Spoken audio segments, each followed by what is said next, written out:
नमस्कार मित्रांनो, चोर मचाए शोर, खुद चोरी करे और मचाए शोर. हीच गोष्ट चालू आहे. म्हणजे टोळे आपण जी म्हणतोय त्या टोळी चोरी करते. आपण आता मागे पण पाहिलं होतं की चावी त्या अनुसरीने चोरली होती, ते नंतर सिद्ध झालं. काल अंडे चोरले होते विशालनी, ते पण सिद्ध झालं का त्यांनी चोरले होते. आज पण टोळीने चोरी केली आणि मचवती शोर तिथे की आमच्यावरती अन्याय झाला, आमचं तुम्ही राशन बंद केलं. मग आता ही चोरी जर आयुषनी केली आहे, त्याच्यावर मध्ये सापडलंय, तर मग त्याचं राशन का बंद करत नाही, त्याचं अन्न का बंद करत नाही तुम्ही बनवण्याचं.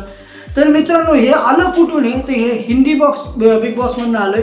हिंदी बिग बॉसमध्ये एका हप्त्यामध्ये इतकं चाललं होतं चोरीचं आणि त्याच्यावरनं फुल त्यांना TRP मिळाली होती.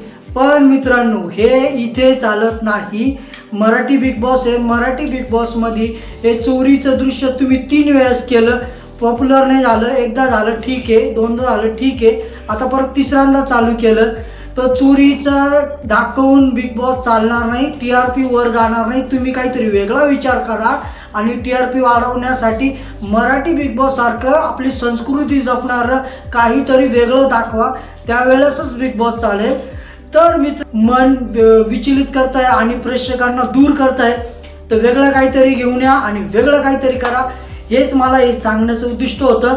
तर मित्रांनो, व्हिडिओ जर आवडली असेल तर पटकन लाईक ठोकून द्या आणि सबस्क्राईब करायला विसरू नका. आपण तेच मुद्दे उचलून तुम्हाला पकवत नाही आणि ते पाहिलेलं तुम्हाला सांगून तुमचं डोकं वेळ करत नाही. नवीन मुद्दे आणि नवीन काहीतरी घेऊन येतो. तर मित्रांनो, नमस्कार.